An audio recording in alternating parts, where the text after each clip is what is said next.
अब तक की कहानी में आपने देखा कि रात के 2 बजे आरव के फोन पर एक कॉल आता है और स्क्रीन पर लिखा होता है मॉम कॉलिंग। जबकि आरव की मां की मौत 1 सप्ताह पहले ही हो चुकी थी। अचानक दरवाजे पर किसी के आने की आवाज आती है और कोई आरव को लेने आता है। लेकिन उसी समय फोन पर वो महिला की आवाज आती है, भागो आरव, वो इंसान नहीं है। और फिर आरव डर कर भागता हुआ सड़क पर पहुंचता है। तभी वही औरत की आवाज दोबारा आती है, आज तुम अपने दोस्त के घर रुक जाना। अगर आपने पिछली कहानी नहीं देखी तो जाकर देख लो। और अब शुरू होती है आगे की कहानी। आरव बहुत डर गया था। इतने में अचानक एक रिक्शा वाला आता हुआ दिखा। आरव ने हाथ दिया और कहा, शांतिनगर चलोगे?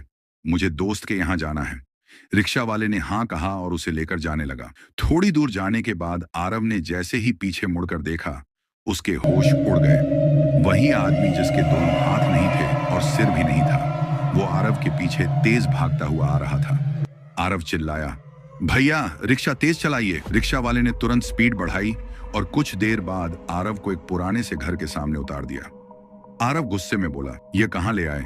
मैंने कहा था मुझे दोस्त के घर जाना है। लेकिन रिक्शा वाला बोला, आरव तुम यहाँ सुरक्षित हो। और फिर कहा, जो कॉल तुम्हें बार बार आ रहा था वो कोई और नहीं, तुम्हारी माँ ही थी। भले ही वो इस दुनिया में नहीं है, पर हर मुसीबत से तुम्हें बचाने के लिए हमेशा तुम्हारे आसपास है।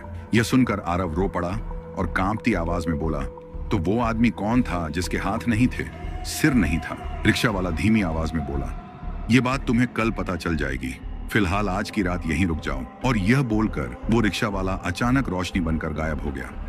अब सवाल यह है, आरव को उसकी मां ने बचा तो लिया, लेकिन वो आदमी कौन था जो आरव को लेने आया था? अगर जानना चाहते हो तो कमेंट